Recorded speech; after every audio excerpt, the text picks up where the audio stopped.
Am câte grei acasă. Deci, trebuie să vă zic acum la început pe început.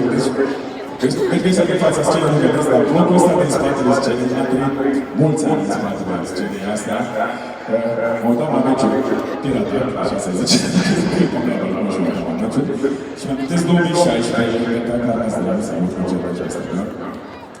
Și eram la mea în apartament și am zis, face gălăciul ăsta, ăla ăsta vreau să văd. Era nervios, succesul, doamnă, și uite, abia m-am gândit că te lumea aici. Și în acasă.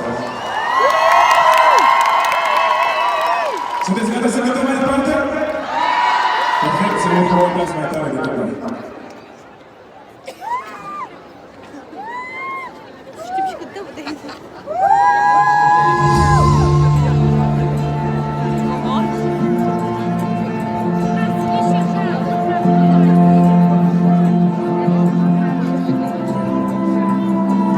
Când de tare te-am stat să-mi mada cu